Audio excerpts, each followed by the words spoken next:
daquela maneira. E lembrando, o São Paulo está sem o Oscar, sem o Lucas. O Lucas está tentando voltar agora, mas também está longe de estar na sua melhor forma. Já está sem o Caleri. Ele pega e banca o Luciano no... banca o Luciano no banco é bom, né? Mas ele segura o Luciano e tá tudo bem. Então, para mim, o trabalho do Zubeldia é realmente impressionante. Além dessa invencibilidade toda, a gente vai lembrar que o São Paulo esteve por um fio de passar do Botafogo, que acabaria campeão da Libertadores. O São Paulo perdeu, o Lucas perdeu o pênalti no tempo normal, o Caleri perdeu nas decisões. Então, o São Paulo faz um trabalho bom dentro dessas limitações. E tudo que a gente falou do Corinthians, de críticas em relação a exageros, gastos e tal, o São Paulo finalmente, depois de anos e anos, inclusive com erros do Casares, está tentando se segurar. Então a gente tem esse contexto ao contrário do que a gente tem no Corinthians. Então eu acho que o Zubeldia faz um bom trabalho, claro, precisa melhorar no Brasileirão, não dá para ficar só empatando, não dá para ficar lá na parte de baixo, porque mesmo com todas as limitações, tem mais dinheiro e mais capacidade do que tem outros times que estão acima dele. Então a gente pode ver uma melhora do São Paulo no Campeonato Brasileiro, mas é um bom trabalho. E lembrando, o São Paulo teve 2 pênaltis que dariam 4 pontos a mais. Contra o Sport, que o Caleri desperdiçou, e agora contra o Fortaleza, que o Ferreirinha desperdiçou, seriam 4 pontos a mais para o São Paulo. Essa questão do empatite aí, São Paulo empate Futebol Clube, não sei o quê, a gente já teria 2 vitórias a mais no São Paulo na conta. As críticas estão diminuindo, né? Agora o trabalho do Zubeldia. É curioso lembrar, né, Mauro, que há 2 semanas atrás era fora, tá por um fio, tem que trocar, não serve, é para time pequeno e tal. Tá aí se segurando o Zubeldia. Eu acho que aquela onda contra o técnico, ela era não só injusta, como me pareceu uma coisa, de alguns setores, bem deliberada. Né? Um ataque deliberado, às vezes até covarde, porque era uma linha de raciocínio que ignora todo o contexto do clube, o contexto da restrição orçamentária, das escolhas do próprio clube que não cabem ao técnico, como, por exemplo, pegar o time da base e fazer tudo para ganhar a Copa São Paulo. Ganhou a Copinha. Mas o time principal estava nos Estados Unidos e o técnico não teve a opção de pegar, não, eu quero esse menino, vai comigo para lá fazer pré-temporada, quero ver como joga, como treina, como se comporta, em que posição posso contar, porque esse é o ponto. Uma coisa é você conhecer o jogador e observar, outra é trabalhar com o cara. O técnico, quando trabalha com o jogador, ele percebe se tem boa vontade para fazer funções outras quando necessário, se empenha, quais são os defeitos e virtudes. Aí o cara pensa, esse cara aqui eu posso usar dessa maneira. Ele não teve esse período de experiência, aquilo ali é um período de experiência, pré-temporada. O São Paulo estava com tudo para ganhar a Copinha. Ganhou a Copinha. Né? Legal, maneiro ganhar a Copinha, mas e aí? Os jogadores não conviveram com ele. Aí quando veio o Campeonato Paulista, teve uma semana que o São Paulo fez um jogo sim dia não, praticamente, lá em Brasília, porque tinha show no Morumbi. Então o time teve que sair do seu habitat, ir para lá. Aí teve o jogo que tropeçou no Velo Clube, aquela coisa toda. Talvez ali ele pudesse usar um pouco mais os garotos, mas o tempo era muito curto também para você fazer as observações, os treinamentos e usar os meninos. Não era a condição mais adequada. Então, se ele cometeu algum erro no processo, certamente os cometeu. Não foi só ele. Teve erros também de gestão, de escolhas do clube, que tem um monte de dirigente, né? O presidente gosta do futebol, tem o Belmonte, tem o Rui, tem o Muricy. Então, tem vários caras ali. Então, todos eles têm uma parcela de responsabilidade. Né? Aí botaram tudo na conta do Zubeldia. Coincidência ou não, quando o Dorival arrumou emprego e o São Paulo continuou vencendo na Libertadores e não perdendo no Brasileiro, as críticas diminuíram. Né? Alguns momentos ela estava sendo muito dura e até um pouco desleais, eu achei. Porque assim, cara, qual o problema do trabalho dele? Sério? Não é porque se ganhou ontem o São Paulo. Qual o grande defeito do trabalho do Luiz Zubeldia? Qual o técnico bonzão que o São Paulo vai arrumar melhor que ele? Eu queria entender qual é esse cara maravilhoso, que não é caro, porque para trabalhar no São Paulo não pode ser muito caro, porque o São Paulo não está com dinheiro para fazer propostas como, por exemplo, o próprio Corinthians fez para o Dorival. Né? Pelo que se comentou. Assim, aliás, isso é uma coisa maravilhosa, né, Casão? Um cara vai, faz um trabalho horroroso na seleção brasileira, aí o salário se valoriza. O Diniz, né? O Diniz com o Vasco, a negociação, ele está pedindo um dinheirão para o Vasco. O trabalho foi péssimo no Cruzeiro. Saiu do Fluminense, fracassando retumbantemente na parte final da passagem dele. Antes ele foi muito bem, foi campeão, mas depois muito mal.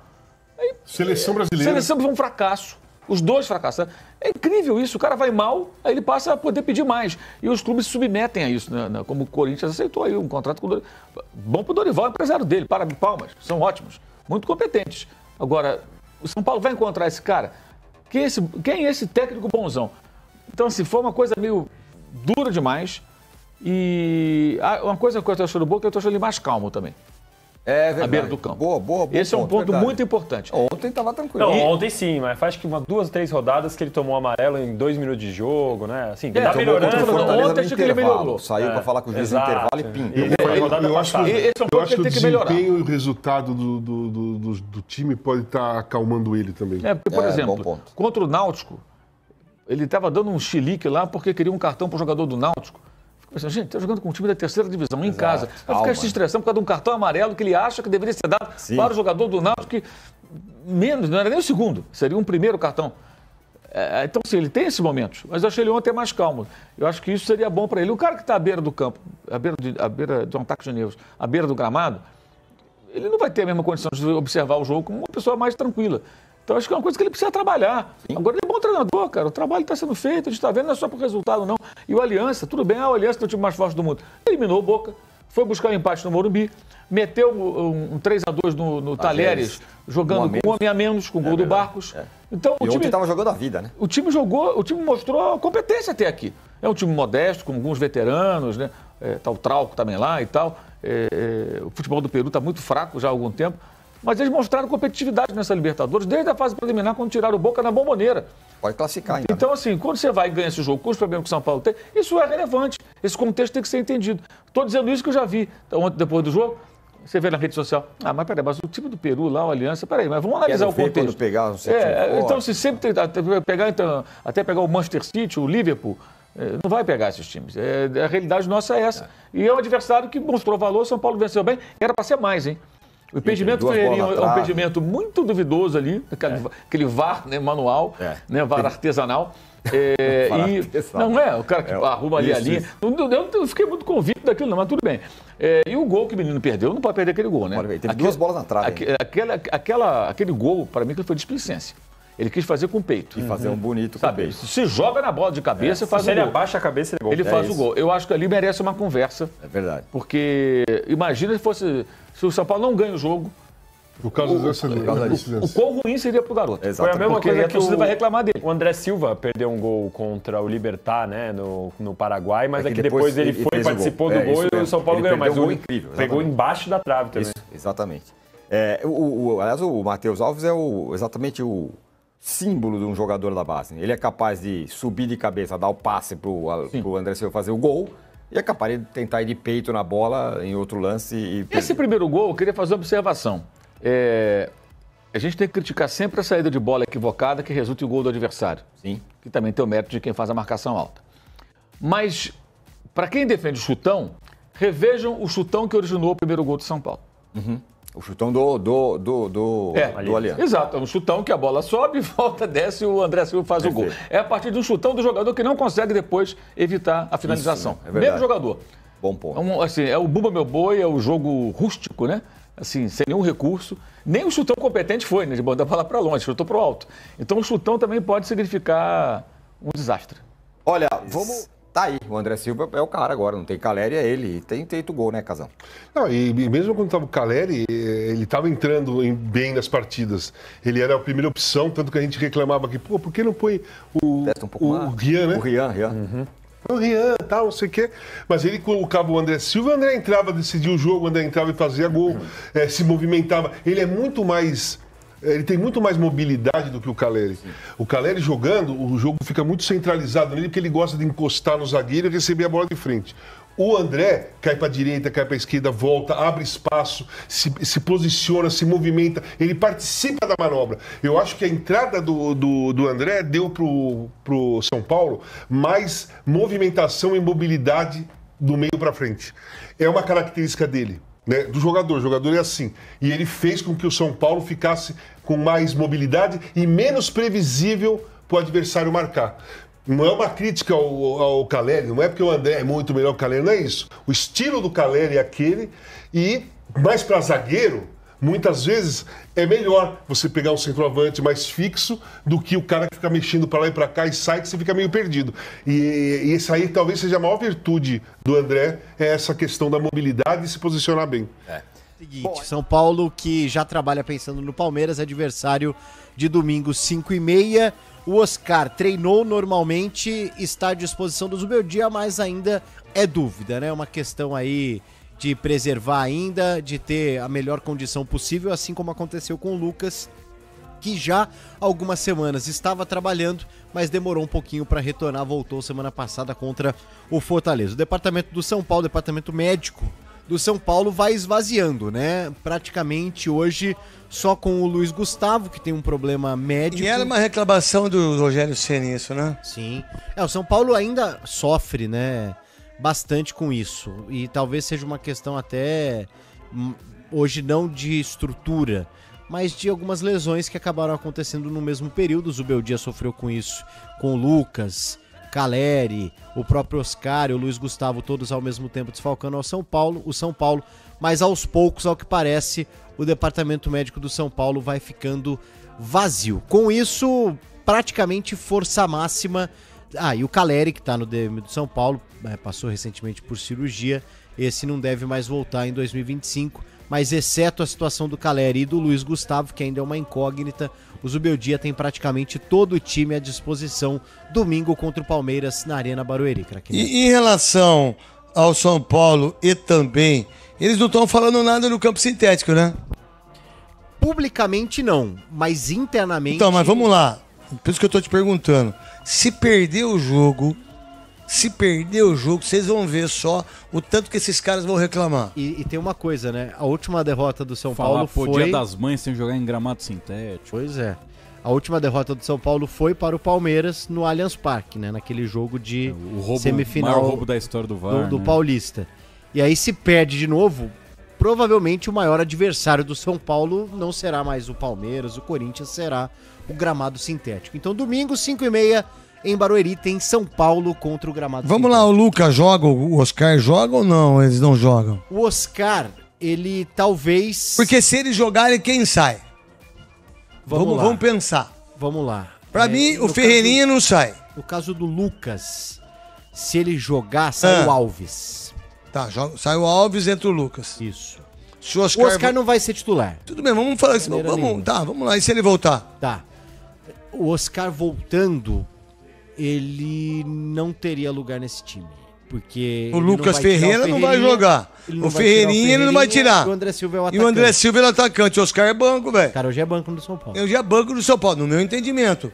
O que mais o São Paulo em relação ao jogo de domingo contra o Palmeiras na Arena Barueri? Hoje na atividade, até porque os titulares ainda não trabalharam, o Zubeldia pôde observar o Ângelo, um lateral direito de apenas 16 anos, das categorias de base do São Paulo, que recentemente estava com a seleção brasileira de base, campeã sul-americana. Ele foi titular absoluto, marcou gol em decisão, então pode ser um atleta para o futuro do São Paulo. Por falar também em futuro, São Paulo deve nos próximos dias bater o martelo com a renovação do Lucas Ferreira, 40 milhões apenas. Se não fizer, o Cruzeiro vai comprar. Cruzeiro, Bragantino, Bahia. Todo mundo quer comprar o moleque. Muito time de olho no Lucas Ferreira, mas o São Paulo se mostra otimista para uma renovação. Ele tem contrato até 2028, mas a multa é baixa, porque o salário do Lucas Ferreira hoje está na casa de R$20 mil, porque é um salário de uma primeira renovação, de quando o cara sai da base e vai pro profissional. Tá ganhando menos que o Casares.